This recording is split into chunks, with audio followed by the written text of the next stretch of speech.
welcome back. Thanks for being here. Today we're gonna make challah bread. Challah is one of my favorites. Traditionally it's eaten only on Shabbat and it's a special occasion bread, but my grandma and I used to eat a lot of challah bread and we would infuse it with citrus and chocolate and really boozy raisins, and it was just a snacking bread. So I know all of you have an amazing challah bread that you've been making for years and it's your go-to. This recipe is my favorite challah recipe, but by all means, please feel free to use yours. Today we're going to be focusing on different ways to shape and braid your challah bread. So hang tight and let's get our hands dirty. So this challah recipe is pretty simple. I use sugar instead of honey. I know a lot of you like honey in your challah. It is dairy-free. 1,050 grams of all-purpose flour, or about 6 3/4 cups. 100 grams of sugar, or half a cup. 100 grams of oil, or 4 ounces. 4 eggs. And then here we have 2 cups of warm water at about body temperature with 4 packets of yeast, or 28 grams. I use dry active yeast. If you decide to use rapid rise, you don't need to bloom your yeast first, but since we're using dry active, we have to proof our yeast. Essentially what you're going to do is you're going to activate it, make sure it's still working, with a pinch of sugar and water that's body temperature. So if you're using a thermometer, about 98 degrees, and if not, just stick your finger in there and, if it feels like bath water, then you're good to go. I like to use another container as it gets nice and fluffy. You'll put your water and your yeast and like a pinch of sugar, or 2 or 3. The yeast will feed on the sugar and it'll get nice and fluffy. And then your stirring tool of choice. So here's the tip. I like to stick my proofing yeast in the microwave, but don't turn the microwave on. I just use it as a proof box so that it is undisturbed in a warm climate. And foamy, so it's definitely working. Now we're gonna mix our dough. Everything's gonna go in the mixer, the flour and the sugar, and then your wet ingredients. And then we're gonna mix for about 5 minutes. Start on low speed because your mixer will be quite full, and then gradually increase your speed to help develop gluten. I like to set a timer just to make sure that you get a good mix. All right, so we have our flour and our sugar. I like to use the dough hook. You can use the paddle, whatever your preference. Everything goes in at the same time. And then we're getting started.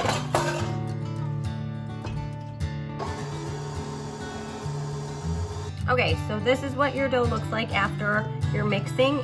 You can tell that when you pull it, it's like doesn't break, so you've developed the gluten sufficiently, but it is sticky. See, it's sticking to my fingers. We are going to divide this dough in 2 bowls. I like to put olive oil in the bowl or spray release, and then your dough, and then wrap it in plastic. We're gonna let it rest for about an hour. So our dough's been resting for about an hour. It has risen about 25%. This particular dough is very sticky. You'll notice that it's kind of pillowy and jiggly, and when you touch it, it sticks to your finger. What we're gonna do is we're gonna punch it down, do a little fold, and I'm gonna stick it in the refrigerator. So when we shape our dough into those gorgeous braids, it'll be a lot easier to manage without having to add a significant amount of more flour to the recipe. So here we have our chilled dough. I put a little bit of flour on the surface just so that it doesn't stick. The dough is cold but not hard, so it's still manageable, not sticky. I'm going to divide this in 3 and show you a few different types of braids. First, my favorite, it's a braided bowl. So we have our dough. We're gonna divide our dough into 4.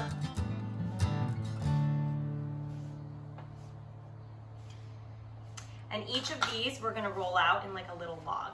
And I'm sure all of you have your own technique for rolling out your dough. Some people roll it like a cinnamon roll and then they roll it out like a log. Some people do play rope with it, whatever is the most comfortable for you. Like I said, since this dough is really soft and really sticky, it doesn't have a lot of pushback, so it's like really nice to work with. It holds its shape for the most part when you stretch it out.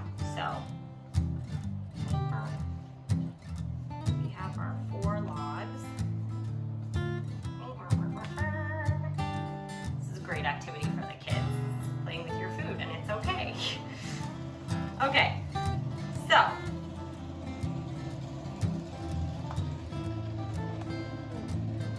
we are going to cross our logs in a star shape, like so. And you're going to start with the one that's facing you and go clockwise. So you'll always go over the other little log, essentially. And then so on and so on until essentially you've used up all of your remaining space. So it goes over, and then over, and over, and over. Now you have a new little guy in front of you, and that guy goes the other way, counterclockwise. Over, and over, and over, and over, and repeat. So we're sitting on this guy, and he's gonna go clockwise, and then counter. And since we're about to the end of our dough, we're going to flip her over and tuck these little bad boys in, and then flip her back over and shape like a little pool. So we have this really pretty braid that's round.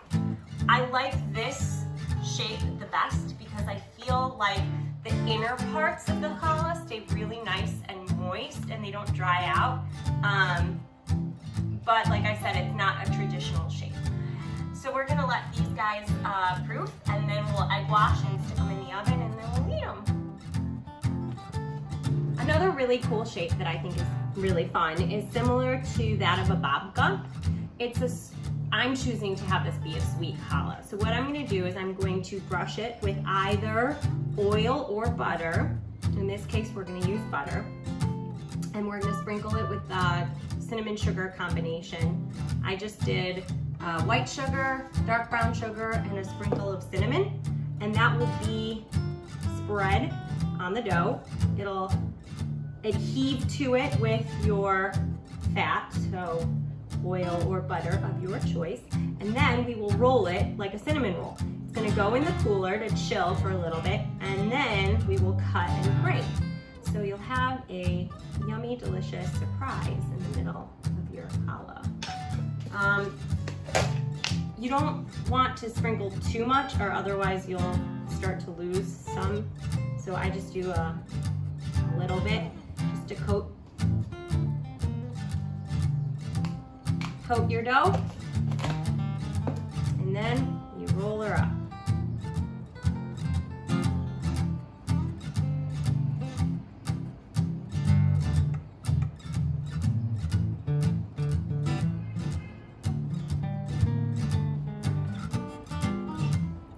So right now our dough is a little bit soft to work with, so I'm going to go ahead and put it on a sheet pan and chill it for a little while. Moment. Here we have our babka inspired twist. We will cut it in half, and then in half again horizontally. This is my suggestion, so you don't have sugar pouring out. It's just a little bit just to sweeten the dough, and like I said, to have a fun surprise. So now you have 4. At this point, it's up to you whether or not you want to braid a traditional braid, if you want to do the 4 braided boule that we just learned, or you can do a traditional babka, which is a twist, a 2 twist, or a 3 twist, or a 4 twist. It's up to you. This one is a 2. you can do a 3 twist, or like I said, a 4 twist is a little large, and I would suggest baking it in a loaf pan for consistency purposes. And then it's up to you whether you want to twist these bad boys. And here we have our babka inspired challah. So the last shape that I want to show you is a braid with 4 little loggies. This one is, I haven't been doing this one for very long, it's quite new to me, so it's always fun to try something new, I guess. You're going to adhesive your braids right at the top, at the head, and you'll start with the one on your left. It's going to go over the 2 in the middle and then under the one on the right, and we will continue. So the one on the left is up, it'll go over the 2 in the middle and under the one on the right, and you can keep rotating it like so. This one over the 2 in the middle and under, and so on and so on. Ooh.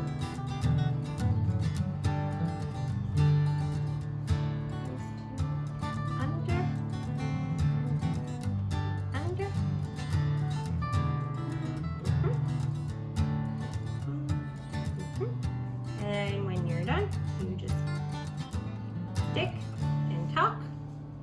And then I like to kind of pull it a little bit so that it'll bake evenly in the oven. Otherwise we'll have like a lot of dough on this side and not a lot of dough on this side, and then it won't bake evenly. So we have our little braid. Ta-da! So here I mixed 2 eggs with a splash of water, and I'm just gently egg washing my boule and braid before it goes in the oven. It's proofed for about 20 minutes and got nice and fluffy. You don't want to push too hard because you don't want to deflate all that hard work that your dough did. If you have cream on hand and your challah isn't carved, I generally like to make my egg wash with a splash of cream, but like I said, water works fine. At this point, you can sprinkle sesame seeds or poppy seeds on your loaf, and the egg wash will help that stick. And now they're ready to go in the oven. I bake my challah at 350. Keep an eye on it. All the different shapes bake at a different time, but I almost always start with 10 to 15 minutes, and then I add time from there. So these are the first of our challahs to come out of the oven. They look beautiful. They're absolutely glistening. They just needed 1 thin coat of egg wash. I'm really excited to dig into them. I'm gonna wait until they cool a little bit. Just a reminder, this recipe yields 4 loaves of challah, so you can cut it in half if you're just making it for Shabbat for you and your family.